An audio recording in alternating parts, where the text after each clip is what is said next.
Hello students, welcome to your YouTube channel Gyan Guru academy.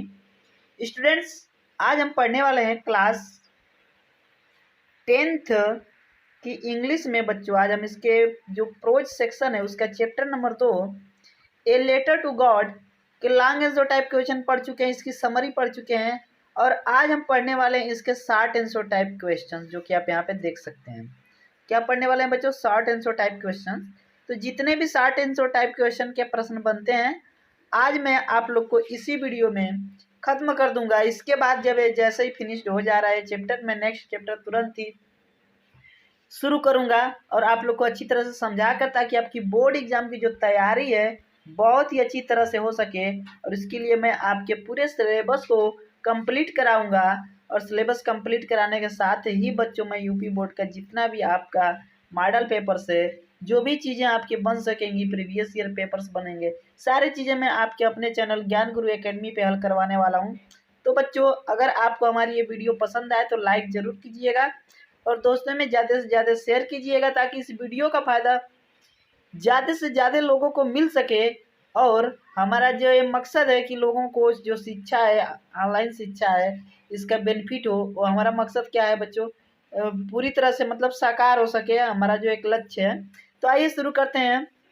Certain जो type question का पहला प्रश्न, वेयर वाज लेंचोस हाउस सिचुएटेड, यानी कि लेंचो का घर कहाँ स्थित था। एक बार और बताऊँ आप लोग को, हिंदी और इंग्लिश दोनों में ही आपके क्वेश्चन आंसर लेकर आता हूँ, ताकि आपको कोई दिक्कत ना हो क्वेश्चन को समझने में, आंसर को समझने में, और आसानी से आप याद कर सकें। क्लियर है? ठीक है, चलिए। तो लेंचो का घर कहाँ था? तो जैसा कि हम जानते हैं कि लेंचो का घर कहाँ था बच्चों? ठीक है, टॉप ऑफ लो हिल, यानी कि बच्चों कहने का मतलब यह है, Lencho's house was situated on the top of A low hill. Lencho का मकान एक नीली पहाड़ी की चोटी पर स्थित था। क्लियर है?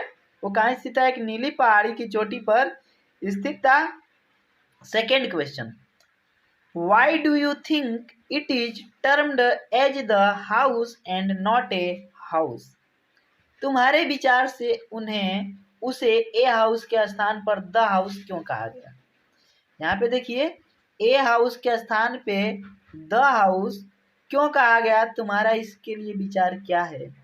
तो ऑथर क्या बताते हैं? The author called it is the house and not a house because it was the only house in the valley. ठीक है, कहने का मतलब क्या है बच्चों?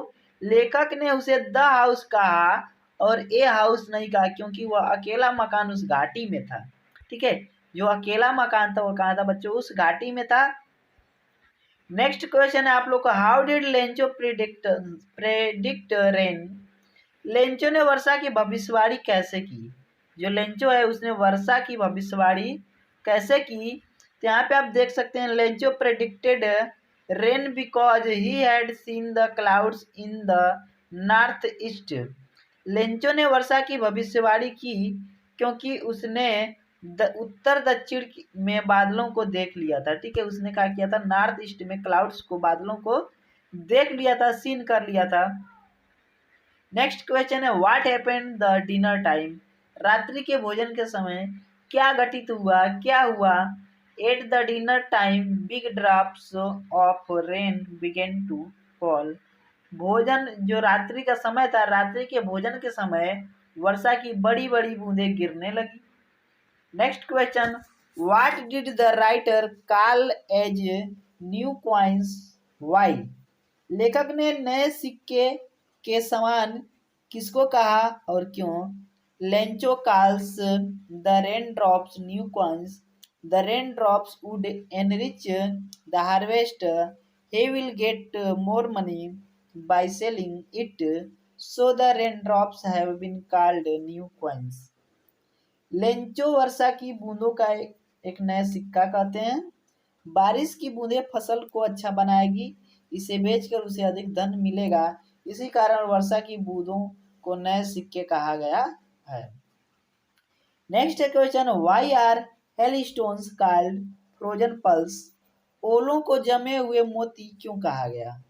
Hailstone are called frozen pearls because they were resembling were silver coins. यानी कि कहने का मतलब है, ओलों को जमे हुए मोती कहा गया क्योंकि वे नए चांदी के सिक्कों के समान लग रहे थे।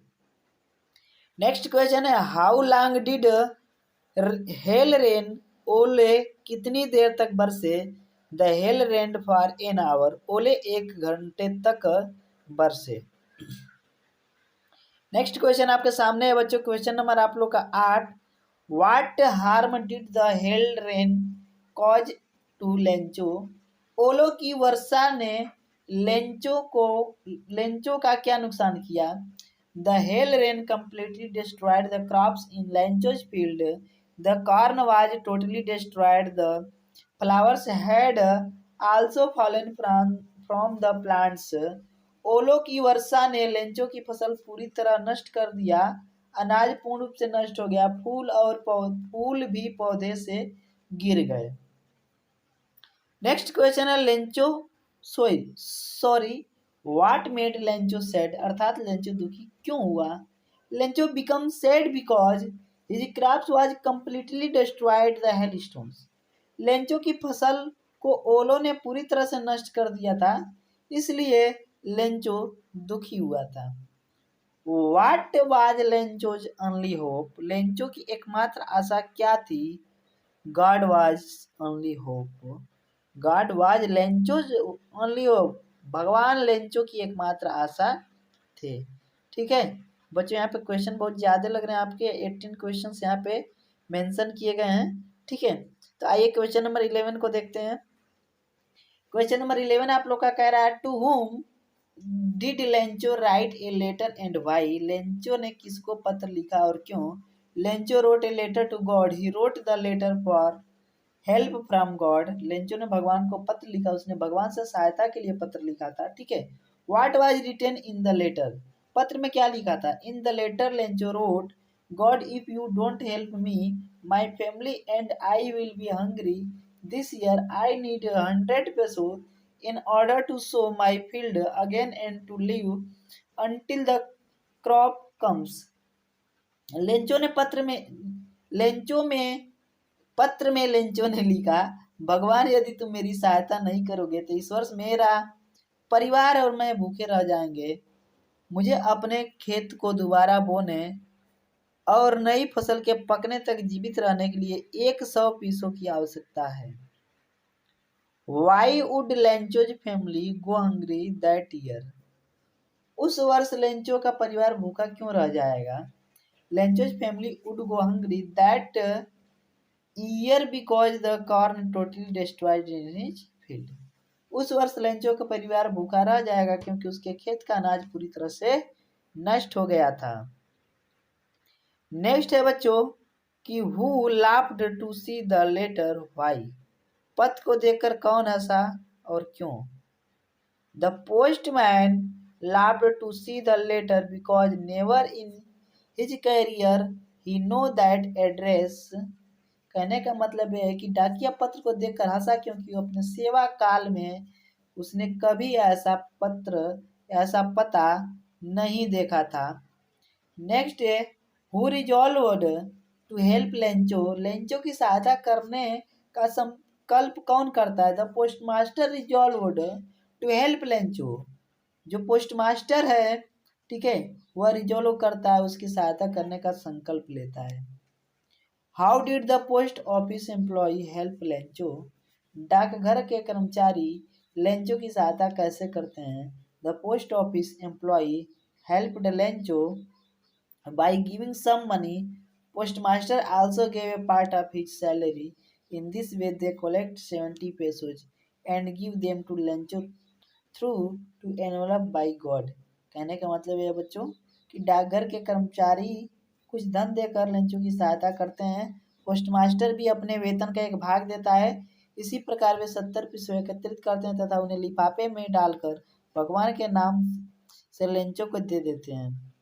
नेक्स्ट क्वेश्चन नंबर आप लोग का बच्चों 70 जो है, did the post office employee get Lencho's thanks for helping him, क्या डाकघर के कर्मचारी लेंचो की सहायता करने पर उसे धन्यवाद प्राप्त करते हैं। No, the post office employ did not get Lencho's thanks for helping him, नहीं डाकघर के कर्मचारी लेंचो की सहायता करने पर भी उसे धन्यवाद प्राप्त नहीं करते हैं। What did Lencho call the post office employ and why? कहने का मतलब है बच्चों, लेंचो ने डाकघर के कर्मचारियों को क्या कहता है और क्यों कहता है? Lencho called the post office employees bunch of crooks because he thought the sky taken out the money from the envelope। कहने का मतलब है बच्चों की लेंचो डाकघर के कर्मचारियों को बेईमानों या ठगों का समूह कहता है क्योंकि उसने सोचा कि उन्होंने लिफाफे से धन निकाल लिया है। वो कैब कुछ यहाँ पे दिया गया है बच्चों, यहाँ पे आप देख सकते हैं, यहाँ पे मिला भी दिया गया है वो कैब आप लोग का। तो अच्छी तरह से आप इसे देख लीजिए और इन्हें भी आप अपने जिस हिसाब से मिलाया गया मिला लीजिए। वो कैब का मैं एक अलग से वीडियो बनाने वाला हूँ आप लोग का, सभी जो जितने भी चैप्टर्स उनकी अलग अलग वीडियो बनाऊंगा। ठीक है, चलिए तो आज का क्लास यहीं तक, मिलते हैं एक नए क्लास में, तब तक के लिए धन्यवाद। लेकिन वही चीज़, अभी तक चैनल पर नए हैं तो चैनल को सब्सक्राइब जरूर कर लीजिए। धन्यवाद।